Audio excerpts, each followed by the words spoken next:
ആദിയിൽ വചനമുണ്ടായിരുന്നു.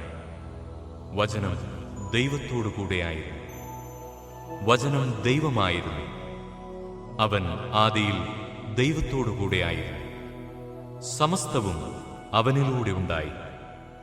ഒന്നും അവനെ കൂടാതെ ഉണ്ടായിട്ടില്ല. അവനിൽ ജീവനുണ്ടായിരുന്നു.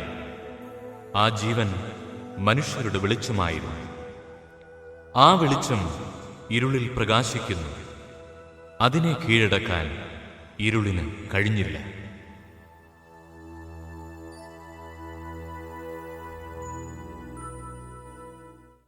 ദൈവം അയച്ച ഒരു മനുഷ്യനുണ്ടായിരുന്നു.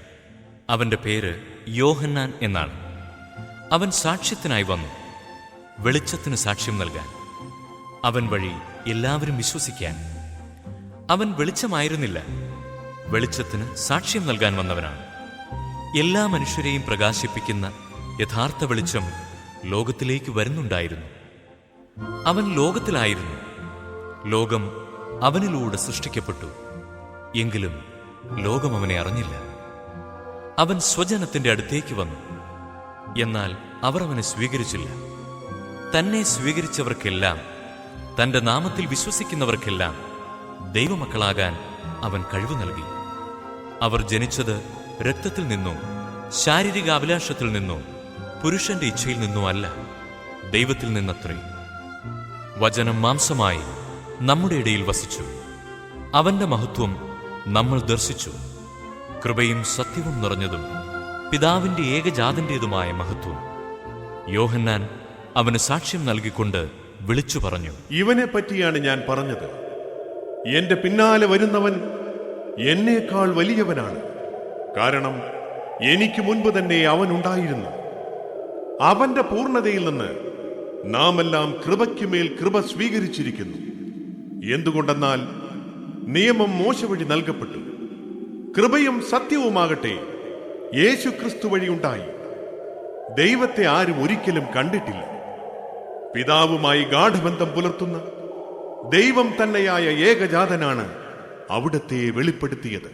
നീ ആരാണ് എന്ന് ചോദിക്കാൻ യഹൂദർ ജെറുസലേമിൽ നിന്ന് പുരോഹിതന്മാരെയും ലേവ്യരെയും അയച്ചപ്പോൾ യോഹന്നാന്റെ സാക്ഷ്യം ഇതായിരുന്നു: ഞാൻ ക്രിസ്തുവല്ല. എങ്കിൽ പിന്നെ നീ ആരാണ്? ഏലിയായോ? അല്ല. എങ്കിൽ നീ പ്രവാചകനാണോ? അല്ല. അങ്ങനെയെങ്കിൽ നീ ആരാണ്? ഞങ്ങളെ അയച്ചവർക്ക് ഞങ്ങൾ എന്ത് മറുപടി കൊടുക്കണം? നിന്നെക്കുറിച്ച് തന്നെ നീ എന്തു പറയുന്നു? യേശയ്യാ ദീർഘദർശി പ്രവചിച്ചതുപോലെ, കർത്താവിന്റെ വഴികൾ നേരെയാക്കുവിൻ എന്ന് മരുഭൂമിയിൽ വിളിച്ചു പറയുന്നവന്റെ ശബ്ദമാണ് ഞാൻ. നീ ക്രിസ്തുവോ ഏലിയായോ പ്രവാചകനോ അല്ലെങ്കിൽ പിന്നെ സ്നാനം നൽകാൻ കാരണമെന്ത്? ഞാൻ ജലം കൊണ്ട് സ്നാനം നൽകുന്നു. എന്നാൽ നിങ്ങൾ അറിയാത്ത ഒരുവൻ നിങ്ങളുടെ മധ്യേ നിൽപ്പുണ്ട്. എന്റെ പിന്നാലെ വരുന്ന അവന്റെ ചെരുപ്പിന്റെ വാറഴിക്കുവാൻ പോലും ഞാൻ യോഗ്യനല്ല. യോഹന്നാൻ സ്നാനം നൽകിക്കൊണ്ടിരുന്ന ജോർദാന്റെ അക്കരെ ബഥാനിയായിലാണ് ഇത് സംഭവിച്ചത്. അടുത്ത ദിവസം യേശു തന്റെ അടുത്തേക്ക് വരുന്നത് കണ്ട് അവൻ പറഞ്ഞു, ഇതാ ലോകത്തിന്റെ പാപം നീക്കുന്ന ദൈവത്തിന്റെ കുഞ്ഞാട്. എന്റെ പിന്നാലെ വരുന്നവൻ എന്നേക്കാൾ വലിയവനാണെന്ന് ഞാൻ പറഞ്ഞത് ഇവനെ പറ്റിയാണ്. കാരണം എനിക്ക് മുൻപ് തന്നെ ഇവൻ ഉണ്ടായിരുന്നു, ഞാനും ഇവനെ അറിഞ്ഞിരുന്നില്ല. എന്നാൽ ഇവനെ ഇസ്രായേലിന് വെളിപ്പെടുത്താൻ വേണ്ടിയാണ് ഞാൻ വന്ന് ജലത്താൽ സ്നാനം നൽകുന്നത്.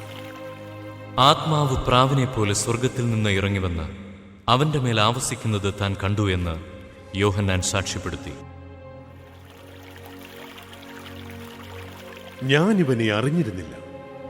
എന്നാൽ ജലം കൊണ്ട് സ്നാനം നൽകാൻ എന്നെ അയച്ചവൻ എന്നോട് പറഞ്ഞിരുന്നു, ആത്മാവ് ഇറങ്ങി വന്ന് ആരുടെ മേൽ ആവസിക്കുന്നത് നീ കാണുന്നുവോ, അവനാണ് പരിശുദ്ധാത്മാവ് കൊണ്ട് സ്നാനം നൽകുന്നവൻ. ഞാനത് കാണുകയും ഇവൻ ദൈവപുത്രനാണെന്ന് സാക്ഷ്യപ്പെടുത്തുകയും ചെയ്തിരിക്കുന്നു.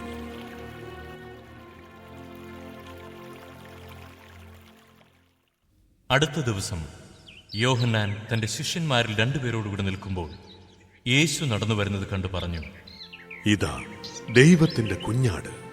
അവൻ പറഞ്ഞത് കേട്ട് ആ രണ്ട് ശിഷ്യന്മാർ യേശുവിനെ അനുഗമിച്ചു. യേശു തിരിഞ്ഞ് അവർ തന്റെ പിന്നാലെ വരുന്നത് കണ്ട് ചോദിച്ചു, നിങ്ങൾ എന്തന്വേഷിക്കുന്നു? റബ്ബി, അങ്ങെവിടെയാണ് വസിക്കുന്നത്? വന്നു കാണുക.